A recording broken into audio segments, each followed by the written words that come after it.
और अब माननीय मुख्यमंत्री महोदय से आग्रह है कि 76वें गणतंत्र दिवस समारोह का शुभारंभ अपने कर कमलों से करें और अब ध्वजारोहण के आप और हम सब साक्षी बने। माननीय मुख्यमंत्री महोदय।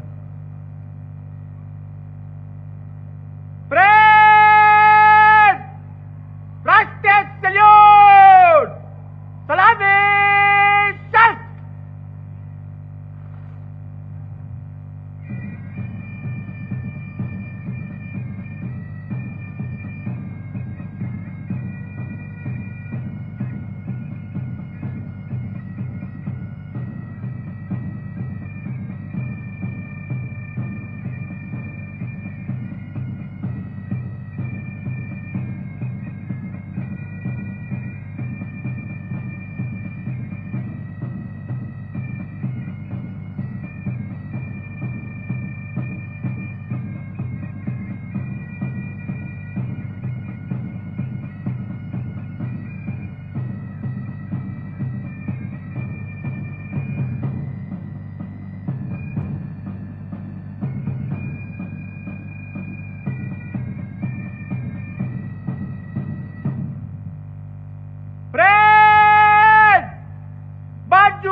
और परेड इंचार्ज महोदय एएसपी रोहतक वाईवीआर शशि शेखर जी का ये स्वर आगे बढ़ते हुए परेड निरीक्षण का निमंत्रण देने के लिए परेड इंचार्ज महोदय के सधे हुए कदम और बाईं ओर से मंथर गति से वो वाहन जिसके सारथी सिपाही मनीष जी हैं, वो मुख्यमंत्री महोदय से आग्रह।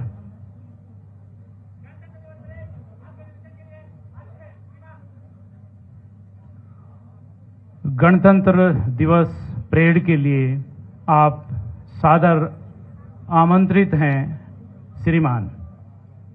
हमारे मुख्यमंत्री महोदय जो जाने जाते हैं अपनी विनम्रता, शालीनता और समर्पण के लिए, वो आज परेड निरीक्षण के लिए इस त्रिवेणी के साथ प्रस्थान करते हुए और सलामी मंच पर लहराता हुआ, इठलाता हुआ ये तिरंगा प्रतीक है हमारी राष्ट्रीय एकता और अखंडता का।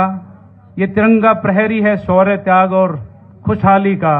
ये तिरंगा संवाहक है बलिदान, शांति और समृद्धि का। हमारी राष्ट्रीय आन बान और शान है ये तिरंगा। और आज अनायास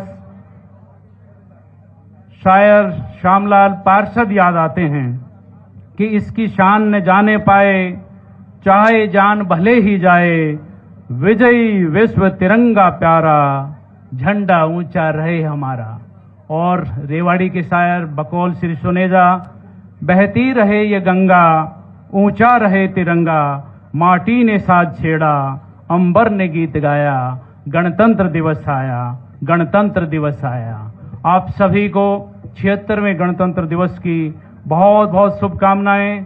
और अब माननीय मुख्यमंत्री महोदय का परेड निरीक्षण परिसर में शुभागमन करीब 1 दर्जन टुकड़ियों की सज धज देखते ही बनती है।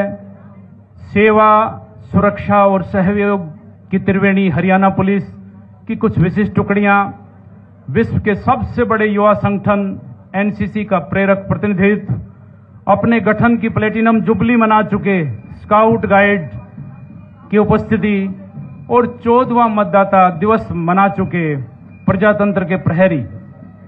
इस समय माननीय मुख्यमंत्री महोदय हरियाणा पुलिस और महिला पुलिस की टुकड़ियों के सामने से गुजरते हुए इन टुकड़ियों में तीसरी टुकड़ी आप देख पा रहे हैं, जिसके सामने से माननीय मुख्यमंत्री महोदय का ये काफिला गुजर रहा है।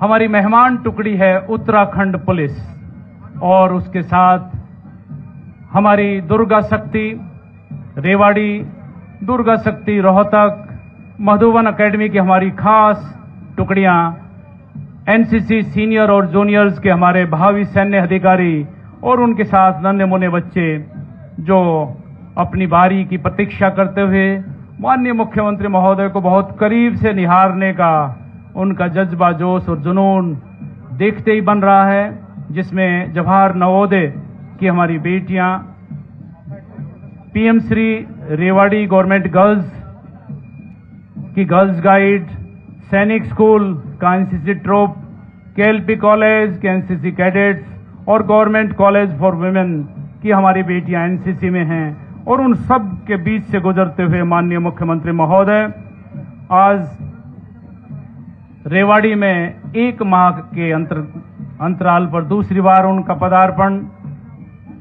और 100 दिन के ऐतिहासिक कार्यकाल में उन्होंने चुनावी घोषणाओं को धरातल पर उतारने का प्रेरक पहल और कार्य किया है। आप जनपक्षीय राजनीति के पक्षधर, पोषक और सजग प्रहरी के रूप में जाने जाते हैं और इस समय गर्ल्स गाइड की बेटियों को शुभाशीष देते हुए माननीय मुख्यमंत्री महोदय वरिष्ठ नागरिकों से, रेवाड़ी के सामाजिक कार्यकर्ताओं से रूबरू होते हुए पुनः मुख्य मंच की ओर अग्रसर होते हुए वो जाने जाते हैं।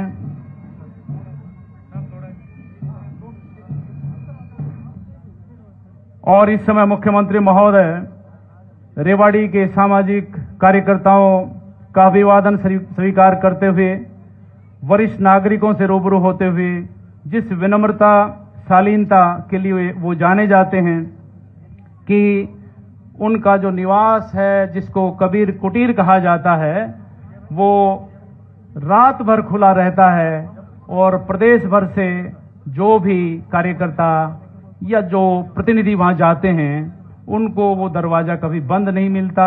इसलिए अपने बुजुर्गों से, माताओं से, नौजवानों से रूबरू होते हुए, उनसे मुखातिब होते हुए जनता के मुख्यमंत्री के रूप में लब्ध प्रतिष्ठ, बात चाहे उनके नारायणगढ़ के प्रतिनिधित्व की रही हो, लाडवा की, करनाल की या कुरुक्षेत्र का सांसद काल रहा हो, पार्टी का प्रदेश अध्यक्ष तक की यात्रा रही हो या फिर अब दूसरी बार मुख्यमंत्री के इस कार्यकाल में ऐतिहासिक कार्यों की रही हो, वे सदैव जनपक्षीय राजनीति के पक्षधर, पोषक और सजग प्रहरी रहे हैं।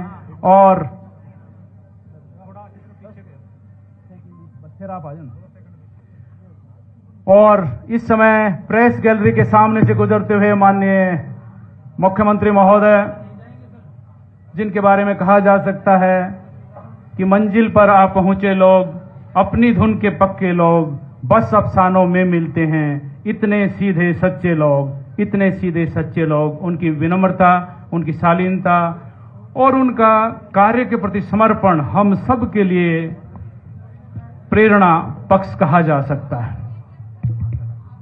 आज इस प्रांगण में हैं, कल उन्होंने अपना जन्म दिवस अपने सफाई योद्धाओं के बीच नाश्ते से मनाया।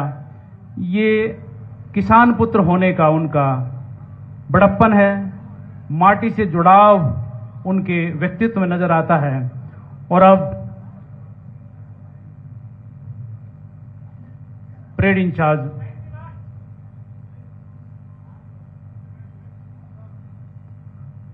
का अभिवादन स्वीकार करते हुए और अब परेड इंचार्ज महोदय अगला आदेश और निर्देश देने के लिए सधे हुए कदमों से पुनः उसी स्थान पर प्रस्थान करते हुए जहां से वो अपनी तमाम टुकड़ियों को और खुद मुझे आदेशित और निर्देशित करेंगे। और उनके सम्मान में माननीय मुख्यमंत्री महोदय खड़े हैं।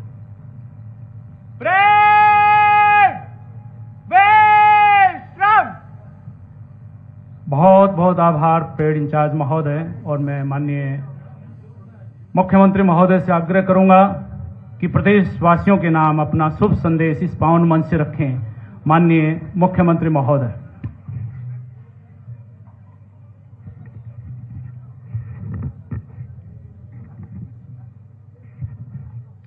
आदर के योग स्वतंत्रता सेनानियों के परिवारजनों, लोकतंत्र सेनानियों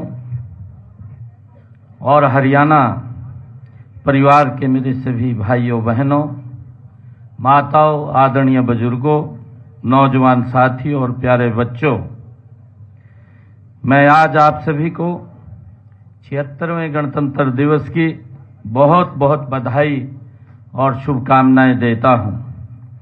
75 साल पहले आज के ही दिन भारत दुनिया का सबसे बड़ा गणराज्य बना था। इसी दिन हमने संसार का सबसे बड़ा और विशेष संविधान अपनाया था। आज ही के दिन हमें भारतीय जनता को गणतंत्र के रूप में स्वशासन की सर्वोच्च शक्ति मिली थी। साथियों, आज का यह गणतंत्र दिवस हमें याद दिलाता है कि हमारा यह प्यारा भारत राष्ट्र अपने अंदर अनेक धर्मों, जातियों, भाषाओं, वेशभूषाओं, खान पान और संस्कृति को समेटते हुए यह केवल विविधता में एकता का उदाहरण है। पूरे विश्व के लिए भी गणतंत्र की एक मिसाल है। हमारी इसी सांस्कृतिक विरासत का एक उत्सव इन दिनों प्रयागराज में महाकुंभ के रूप में पूरी दुनिया को देखने को मिल रहा है। इस समय मुझे एक कविता की कुछ पंक्तियां याद आ रही हैं। गोद खेलती नटखट नदियां पावन यमुना गंगा हैं, चंदन की माटी से महके मातृभूमि की को वंदन है। कोटि कोटि भारत वालों का सुंदर सा यह नंदन है। हमारा गणतंत्र भी राष्ट्र की इसी एकता का संदेश देता है। इसी संदेश को जन जन तक पहुंचाने के लिए माननीय प्रधानमंत्री नरेंद्र मोदी जी के नेतृत्व में पूरे देश में हमारा संविधान, हमारा स्वाभिमान अभियान चलाया जा रहा है। इसमें संविधान निर्माताओं के योगदान का सम्मान किया जा रहा है। सबको संविधान के मूल्यों के प्रति जागरूक किया जा रहा है। भाइयों बहनों, गणतंत्र दिवस का पावन पर्व आत्म विश्लेषण करने का भी दिन है। आज आजादी के बाद से पिछले 70 वर्षों में देश विश्व की बड़ी शक्तियों में शुमार हो गया है। आज हमारा देश अपनी उन्नति प्रौद्योगिकी के बल पर न केवल मिसाइलें बना रहा है, बल्कि सूर्ययान, चंद्रयान और मंगलयान जैसे मिशन सफलतापूर्वक पूरे कर रहा है। हाल ही में हमने अंतरिक्ष में 2 सैटेलाइट्स को जोड़ने में सफलता हासिल की है। यह क्षमता हासिल करने वाला भारत दुनिया का चौथा देश है। इससे हर भारतवासी गौरवान्वित हुआ है। भारत चांद के दक्षिणी ध्रुव पर चंद्रयान 3 को सफलतापूर्वक उतारने वाला भारत दुनिया का पहला देश बना है। हमारा यान आदित्य L1 सूर्य की कक्षा में स्थापित होकर सूर्य का अध्ययन कर रहा है। इससे पहले भी माननीय प्रधानमंत्री जी ने देश हित में कई ऐतिहासिक निर्णय लिए हैं। जम्मू एवं कश्मीर से अनुच्छेद 370 व धारा 35A को हटाकर उन्होंने कश्मीर से कन्याकुमारी तक अखंड भारत का राष्ट्रीय सपना साकार किया है। अयोध्या में भगवान श्री राम के भव्य मंदिर की स्थापना करवाकर करोड़ों देशवासियों की आस्था को मजबूत किया है। इनके अलावा सर्जिकल व एयर स्ट्राइक, 1 रैंक 1 पेंशन, नागरिकता संशोधन कानून, 3 तलाक की कुप्रथा से मुक्ति, बेटी बचाओ बेटी पढ़ाओ अभियान आदि अनेक युग परिवर्तनकारी कदम उठाए गए हैं। मुझे खुशी है कि पहले गणतंत्र दिवस से लगभग 2.5 साल पहले हमने आजादी की खुली हवा में सांस ली थी। यह आजादी हमें अनेक वीरों की शहादत व स्वतंत्रता सेनानियों के संघर्ष से मिली थी। राष्ट्र कवि रामधारी सिंह दिनकर जी ने उनको नमन करते हुए कहा था कि कलम आज उनकी जय बोल, जला अस्थियां बारी बारी, छिटकाई जिन्होंने चिनगारी, जो चढ़ गए पुण्य वेदी पर, लिए बिना गर्दन का मोल, कलम आज उनकी जय बोल। हम सब के लिए यह गर्व की बात है कि स्वतंत्रता आंदोलन में हरियाणा वासियों ने अग्रणी भूमिका निभाई थी। 1857 की क्रांति तो अंबाला छावनी से शुरू हुई थी। नई पीढ़ियों को प्रेरित करने के लिए अंबाला छावनी में 538 करोड़ रुपए की लागत से स्वतंत्रता संग्राम स्मारक का निर्माण भी अंतिम चरण में है। हमारा परम कर्तव्य है कि हम मातृभूमि के लिए जान न्यौछावर करने वाले शहीदों के परिवारों, उनके आश्रितों को संबल बने। इसीलिए हरियाणा सरकार ने स्वतंत्रता सेनानियों, उनकी विधवाओं की पेंशन बढ़ाकर 40,000 रुपए मासिक की है। हमने युद्ध में शहीद सैनिकों के परिवारों के लिए अनुग्रह राशि वो भी दुगनी करके 1 करोड़ रुपए कर दी है। इसी प्रकार हमारी सरकार ने वीर गति को प्राप्त होने वाले हरियाणा के शहीद परिवारों के 416 आश्रितों को सरकारी नौकरियां भी दी गई हैं। हमने अग्निवीरों को हरियाणा सरकार की सीधी भर्तियों में 10% का आरक्षण देने का भी निर्णय लिया है। हम आपातकाल के दौरान लोकतंत्र की रक्षा के लिए जेलों की यातनाएं सहन करने वाले लोकतंत्र सेनानियों को भी पेंशन दे रहे हैं। हाल ही में यह पेंशन बढ़ाकर 20,000 रुपए की है। भाइयों बहनों, गणतंत्र दिवस पर मुख्यमंत्री के रूप में ध्वजारोहण का यह मेरा पहला अवसर है। मेरा परम सौभाग्य है कि मुझे यह पहला अवसर वीरभूमि अहीरवाल के रेवाड़ी में मिला है। इसी क्षेत्र में नारनौल के पास नसीबपुर की वह ऐतिहासिक धरा है जहां सन 1857 की क्रांति के महानायक राव तुलाराम ने अंग्रेजों के दांत खट्टे किए थे। आजादी के बाद भी इस क्षेत्र के वीरों ने भारत चीन युद्ध के दौरान रेजांगला पोस्ट पर आखिरी जवान आखिरी गोली तक लड़ाई लड़ी थी। उस लड़ाई में शहीद हुए 114 जवानों में से ज्यादातर यहीं के थे। मैं उन्हें भी आज नमन करता हूं। आज भी रेवाड़ी क्षेत्र के युवा सेना में भर्ती होकर राष्ट्र की सीमाओं की रक्षा करना अपना फर्ज समझते हैं और माताओं की साध्वी अपने बेटे को फौजी वर्दी में सजा हुआ देखकर पूरी होती है। आज जब हम यह उत्सव मना रहे हैं तो मैं बताना चाहूंगा कि गणतंत्र की धारणा हमारे लिए नई नहीं है। इसके उल्लेख वेदों में भी है। अर्थवेद में कहा गया है, गणेशु राज्यान धर्मेणु सुख यु यजते, अर्थात गण राज्य में शासक को धर्म के मार्ग पर चलकर सुख में शासन करना चाहिए। हम इसी भावना से सुशासन से प्रदेश की जनता की सेवा कर रहे हैं। इसी सेवा भावना से हमने जातिवाद, क्षेत्रवाद और भाई भतीजावाद को खत्म कर पिछले 10 सालों में एक पारदर्शी और संवेदनशील शासन व्यवस्था को बनाया है। हमने भ्रष्टाचार पर कड़ी चोट करते हुए सभी सरकारी योजनाओं व सेवाओं का लाभ घर बैठे ही लोगों तक पहुंचाने के लिए ई गवर्नेंस का एक नया मॉडल तैयार किया है। हमने सरकारी योजनाओं एवं सेवाओं को परिवार पहचान पत्र से जोड़ा गया है। हमारी बिना खर्ची पर्ची के नौकरी देने, ऑनलाइन ट्रांसफर, पढ़ी लिखी पंचायतों और अंत्योदय अभियान की आज पूरे देश में चर्चा है। अपने तीसरे कार्यकाल में हम विकास और जन कल्याण के इस दौर को आगे बढ़ाते हुए समय की जरूरत के अनुसार नए निर्णय ले रहे हैं। हमने हरियाणवी एक को सूत्र मानकर पूरे प्रदेश में समान रूप से विकास कार्य किए हैं और आज हरियाणा विकास के मामले में देश के अग्रणी राज्यों में खड़ा है। साथियों, डबल इंजन सरकार के माध्यम से अब हरियाणा के विकास को हम 3 गुना गति से, रफ्तार से लेकर के जाएंगे। हमने जनसेवा का दायित्व संभालने के बाद पहली कैबिनेट की मीटिंग में ही किडनी के रोग से पीड़ित रोगियों के लिए सभी सरकारी अस्पतालों एवं मेडिकल कॉलेजों में मुफ्त डायलिसिस सेवाएं शुरू करने का निर्णय किया। इससे गरीब लोगों को बड़ी राहत वो मिली है। प्रदेश के हर व्यक्ति को स्वास्थ्य सेवाएं देने की दिशा में एक और कदम बढ़ाते हुए हमने आयुष्मान भारत चिरायु योजना में 70 साल से अधिक आयु के सभी बुजुर्गों के लिए भी 5 लाख रुपए सालाना की मुफ्त इलाज की सुविधा वो शुरू की है। हर जिले में एक मेडिकल कॉलेज के लक्ष्य की ओर आगे बढ़ते हुए संत सरसाईनाथ मेडिकल कॉलेज सिरसा का भूमि पूजन वो किया गया है। माननीय प्रधानमंत्री श्री नरेंद्र मोदी जी ने ईएसआई मेडिकल कॉलेज फरीदाबाद में 500 बेड के अस्पताल की आधारशिला रखी है।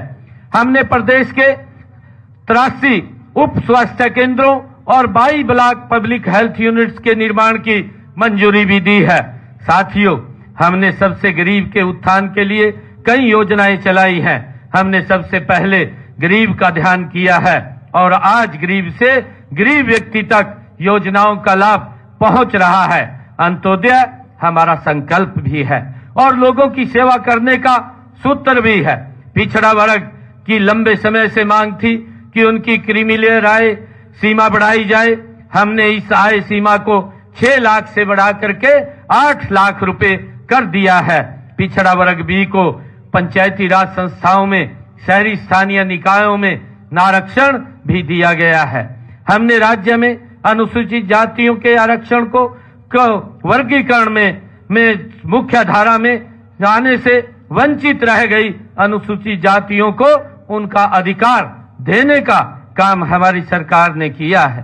किसी को भी आने जाने में धन की समस्या आड़े न आए, इसके लिए हमने हैप्पी योजना शुरू की है। गरीब परिवार अब रोडवेज की बसों में सालाना 1000 किलोमीटर तक मुफ्त में यात्रा कर रहे हैं। मुख्यमंत्री विवाह शगुन योजना के तहत गरीब परिवारों की बेटियों की शादी पर 71,000 रुपए तक का सुगन दिया जाता है। गरीबों के सर पर छत उपलब्ध कराने के लिए प्रधानमंत्री आवास योजना के तहत 47,573 मकान बनाए गए हैं। इसके अलावा लगभग 14,000 मकान बनाए जा रहे हैं। मित्रों, साथ ही हमने गरीबी परिवारों के लिए मुख्यमंत्री आवास योजना भी शुरू की है। इसके तहत 14 शहरों में 15,256 गरीब परिवारों को 30-30 गज के प्लाट दिए हैं। हमने गांव में 100-100 गज और महाग्राम में 50-50 गज के प्लाट देने शुरू कर दिए हैं। अब तक 61 ग्राम पंचायतों और एक महाग्राम में 4,533 प्लाट दिए जा चुके हैं। पीएम सूर्य मुफ्त बिजली योजना के तहत प्रदेश में 31 मार्च 2025 तक 1 लाख घरों की छतों पर मुफ्त में सोलर सिस्टम लगाने का लक्ष्य हमने रखा है। इस योजना में अब तक 12,285 सोलर सिस्टम लगाए जा चुके हैं। मुझे ये खुशी है आप लोगों के बीच में कि किसान हित में हमारी नीतियों के केंद्र में आज पूरे देश में केवल हरियाणा प्रदेश ही है जो किसान की सभी 24 फसलें की खरीद न्यूनतम समर्थन मूल्य पर कर रहा है। अब तक 12 लाख किसानों के खाते में फसल खरीद के 1,25,000 करोड़ रुपए भी डाले जा चुके हैं। भाइयों बहनों, आप जानते हैं कि पिछले साल खरीफ सीजन में बारिश देर से हुई। इस कारण मेरे किसान भाइयों को फसल की बुआई के लिए सिंचाई व दूसरे इंतजामों पर अतिरिक्त खर्च करना पड़ा। हमने अपने अन्नदाता की इस पीड़ा को समझा और 2,000 रुपए प्रति एकड़ की दर से बोनस के रूप में किसानों के खाते के अंदर पहुंचाने का काम ये हमने किया है। हमने अंग्रेजों के जमाने से चले आ रहे अभियान को भी जड़ से खत्म कर दिया है। साथ ही 133 करोड़ रुपया पिछली जो बकाया राशि थी उसको भी माफ कर दिया है। हमने खेतों से गुजरने वाली बिजली की हाई टेंशन लाइनों के लिए मुआवजा नीति बनाई है। इसमें टावर एरिया की जमीन के लिए मार्केट रेट के 200% व लाइन के नीचे भूमि के लिए मार्केट रेट के 30% मुआवजे का प्रावधान भी हमने इस अपनी नीति के अंदर किया है। भाइयों बहनों, माननीय प्रधानमंत्री श्री नरेंद्र मोदी जी द्वारा उचानी जिला करनाल में 65 एकड़ क्षेत्र में 700 करोड़ रुपए की लागत से बनने वाले महाराणा प्रताप उद्यान विश्वविद्यालय के कैंपस का शिलान्यास भी किया गया है। हमने किसानों को मजबूत करने के लिए 3 और महत्वपूर्ण कदम उठाए हैं। पहला, पट्टेदार किसानों और भूमि मालिकों के बीच विश्वास बहाल किया है। पहले भू मालिकों और काश्तकारों के बीच में जमीन के कब्जे, मुआवजे आदि को लेकर के विवाद होते रहते थे। अब हमने कृषि भूमि पट्टा एक्ट लागू करके इन विवादों को जड़ से खत्म कर दिया है। और हमने दूसरा, जो श्यामलात भूमि के ऊपर 20 वर्षों से अधिक लोग काबिज थे, उनको मालिकाना हक देने का निर्णय भी ये हमने किया है। तीसरा, गांव में पंचायती भूमि पर बने 500 वर्ग गज के मकानों पर काबिज लोगों को भी मालिकाना हक देने का काम हमने किया है। प्रिय प्रदेशवासियों, हमारे युवाओं ने अपनी उपलब्धियों से प्रदेश का गौरव बढ़ाया है। हम इस युवा शक्ति का सही उपयोग करने के लिए प्रतिबद्ध हैं। इस दिशा में शिक्षा, कौशल प्रशिक्षण, रोजगार, खेल आदि क्षेत्रों में कारगर नीतियां लागू की गई हैं। पिछले 2 कार्यकालों में हमने पूरा प्रयास किया है कि युवाओं को खुला आसमान दे। हमने 21वीं सदी की आधुनिक शिक्षा देने के लिए नई राष्ट्रीय शिक्षा नीति लागू की है। हाथों के हुनर से कमाल करने वाले नौजवानों की मदद के लिए पीएम विश्वकर्मा योजना लागू की है। प्रदेश के युवाओं को स्किल से जोड़ने के लिए राज्य में देश का पहला श्री विश्वकर्मा विश्वविद्यालय भी खोला गया है। हमने युवाओं को बिना पर्ची खर्ची के 1,71,000 से अधिक सरकारी नौकरियां दी हैं। हमने अपने तीसरे कार्यकाल में 2 लाख युवाओं को पक्की सरकारी नौकरियां देने का वो लक्ष्य रखा हुआ है और हम इससे हर साल पूरा करेंगे।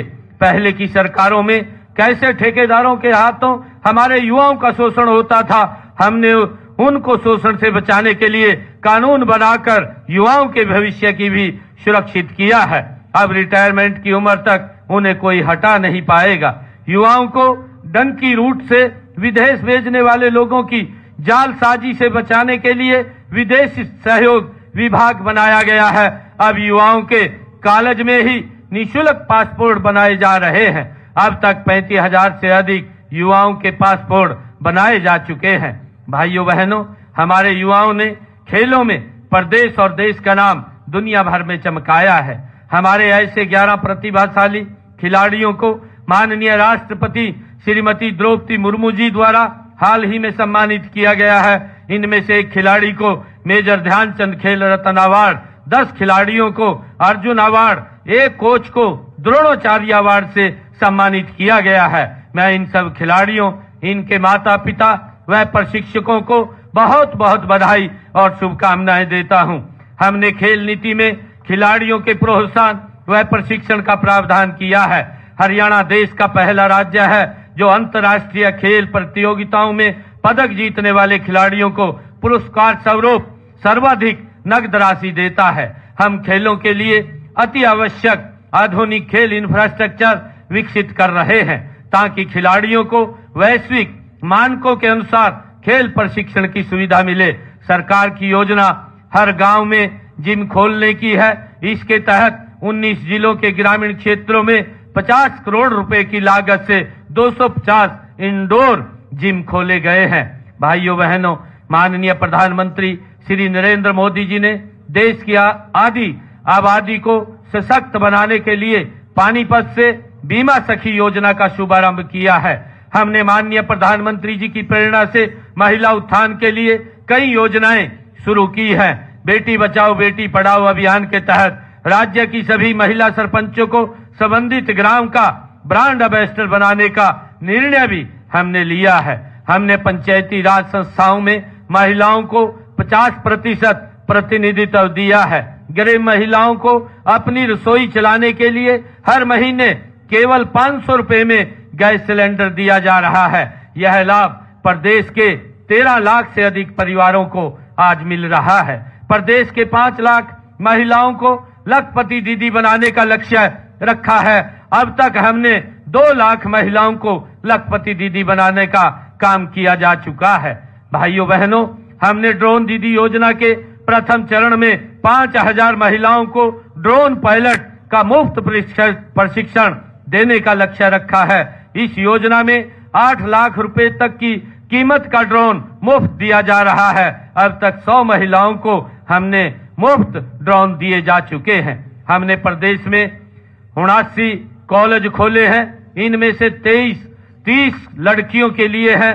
लड़कियों की सुरक्षा के दृष्टिकोण से हमने उनके लिए हरियाणा रोडवेज की बस सेवाएं शुरू की है ताकि उन्हें किसी प्रकार की परेशानी का सामना ना करना पड़े। आदरणीय प्रदेशवासियों, महिलाओं के लिए आजीविका के अवसर बढ़ाने के लिए 1/3 राशन डिपो महिलाओं को देने का प्रावधान ये किया गया है।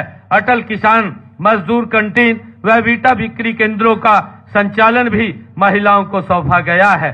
भाइयों बहनों, उद्योग हमारी अर्थव्यवस्था का मूल आधार है। किसी भी प्रदेश में औद्योगिक निवेश के लिए पहली जरूरत है अमन चैन का माहौल, दूसरी जरूरत है उच्च कोटि का इंफ्रास्ट्रक्चर और तीसरा सरकार द्वारा उद्योगों के लिए हर संभव सहायता। हमने हरियाणा के औद्योगिक विकास को गति देने के लिए ईज ऑफ डूइंग बिजनेस का एक इकोसिस्टम तैयार किया है। हमने प्रमाण पत्र, लाइसेंस और अनुमति देने में अड़चन पैदा करने वाले अनेक नियमों और प्रक्रियाओं को खत्म कर दिया है। आज हरियाणा में निवेशकों को 150 से अधिक सेवाएं ऑनलाइन प्रदान की जा रही हैं और उन्हें सभी स्वीकृतियां 12 दिनों में देना सुनिश्चित किया गया है। आज हरियाणा देश विदेश के निवेशकों की पहली पसंद बन गया है। गत 10.25 वर्षों में प्रदेश में 7,66,000 सूक्ष्म, लघु व मध्यम उद्योग लगे हैं तथा इनमें 39 लाख लोगों को रोजगार मिला है। भाइयों बहनों, व्यापारी भाइयों का भी प्रदेश के विकास में महत्वपूर्ण स्थान है। हमने उनके हित के लिए अनेक कदम उठाए हैं। उनके लिए चलाई जा रही योजनाएं ऑनलाइन कर दी गई हैं। व्यापारियों व करदाताओं की सुविधाओं के लिए हमने यहीं रेवाड़ी में 29 करोड़ रुपए की लागत से कर भवन का निर्माण किया गया है। प्रदेश में सभी 27 जीएसटी कार्यालयों में जीएसटी सुविधा केंद्र शुरू किए गए हैं। राज्य में खरीफ वर्ष 2024-25 के दौरान प्रदेश में कस्टम मिल्ड राइस डिलीवरी के लिए सभी राइस मिलर्स को 31 अगस्त 2024 तक 62 करोड़ 58 लाख रुपए प्रोत्साहन राशि के रूप में बोनस के रूप में दिया जा चुका है। प्राकृतिक आपदा में व्यापारियों के जान व माल के नुकसान की भरपाई के लिए संशोधित मुख्यमंत्री व्यापारी क्षतिपूर्ति बीमा योजना शुरू की है। प्रधानमंत्री लघु व्यापार मानधन योजना के तहत खुदरा विक्रेता और दुकानदारों के लिए मासिक पेंशन सुनिश्चित की गई है। भाइयों बहनों, हम मानते हैं कि प्रदेश के विकास का मार्ग गांव की गलियों से होकर गुजरता है। इसमें तेजी लाने के लिए हमने ग्राम पंचायतों को अधिक अधिकार दिए हैं। ग्राम पंचायतों द्वारा काम करवाने की लिमिट बढ़ाकर 21 लाख रुपए वो की गई है। हम प्रदेश के 5,868 गाँव में हमारा गांव जगमग गांव योजना में 24 घंटे बिजली देने का काम हम कर रहे हैं। घरेलू बिजली उपभोक्ताओं को राहत देते हुए बिजली का मंथली मिनिमम चार्ज समाप्त कर दिया गया है। हमने संपत्तियों के सालों चलने वाले विवादों को खत्म करने के लिए गांवों को लाल डोरा मुक्त कर दिया गया है। आज हर ब्लॉक के 10 सबसे अधिक आबादी वाले गांव में स्ट्रीट लाइटें लगाई जा रही हैं। अब तक 283 गांव में स्ट्रीट लाइटें लगाने का काम पूरा हो चुका है। वह 179 गांव में प्रगति पर है। भाइयों बहनों, हमने शहरी स्थानीय निकायों की शक्तियों के विकेंद्रीकरण के लिए भी कई कदम उठाए हैं। हमने मेयर के चुनाव को प्रत्यक्ष करवाना शुरू किया है। गुरुग्राम, फरीदाबाद, सोनीपत, हिसार और पंचकुला के विकास के लिए मेट्रोपॉलिटन डेवलपमेंट अथॉरिटी का भी गठन किया गया है। पीएम ई बस सेवा परियोजना के तहत हरियाणा के 7 शहरों फरीदाबाद, गुरुग्राम, हिसार, रोहतक, पानीपत, करनाल और यमुनानगर के लिए 550 बसें स्वीकृत की गई हैं। साथियों, आज हरियाणा समृद्धि की एक नई परिभाषा लिख रहा है। माननीय प्रधानमंत्री नरेंद्र मोदी जी द्वारा गत 5 जनवरी को 6,230 करोड़ रुपए की लागत से बनने वाले रिठाला से कुंडली मेट्रो कॉरिडोर का शिलान्यास किया गया है। प्रदेश में हर जिले को राष्ट्रीय राजमार्ग से जोड़ने के लिए 20 नए राष्ट्रीय राजमार्ग घोषित किए गए हैं, जिनमें से 8 का कार्य पूरा हो चुका है। क्लस्टर अप्रोच के तहत सभी क्षेत्रों में पर्याप्त संख्या में स्कूल और 20 किलोमीटर के दायरे में एक कॉलेज भी खोला गया है। हर क्षेत्र की आर्थिक स्थिति को मजबूत करने के लिए ब्लॉक स्तर पर लघु व मध्यम उद्योगों के क्लस्टर स्थापित किए जा रहे हैं। साथियों, हरियाणा पिछले 10 वर्षों का कार्यकाल समान विकास, समरसता, सहिष्णुता के साथ साथ उन बदलावों का साक्षी रहा है जिनसे हर आदमी का जीवन सरल, सुगम और सुरक्षित हुआ है। मैं आपको विश्वास दिलाता हूं कि हरियाणा आने वाले समय भी विकास, उन्नति और उत्कृष्टता का उदाहरण बनेगा। मैं अंत में पुनः रेवाड़ी की इस भूमि से अपने पूरे हरियाणा परिवार को 76वें गणतंत्र दिवस की हार्दिक बधाई और शुभकामनाएं देता हूं। आइए आज गणतंत्र के इस पावन पर्व पर हम अपनी महान सांस्कृतिक परंपराओं और उच्च नैतिक मूल्यों पर चलते हुए देश व प्रदेश को अधिक स्वच्छ, स्वस्थ, समृद्ध, सशक्त व विकसित बनाने के लिए कठोर परिश्रम करने का संकल्प लें। मुझे कवि के इन शब्दों के साथ अपनी वाणी को मैं विराम देता हूं। हिंद महासागर की लहरों में जब तक तरुणाई है, हिंद महासागर की लहरों में जब तक तरुणाई है, भारत की गणतंत्र पताका रहे गगन पर छाई है। मैं आप सबको बहुत बहुत शुभकामनाएं और बधाई देता हूं। जय हिंद, जय भारत, जय भारत मां।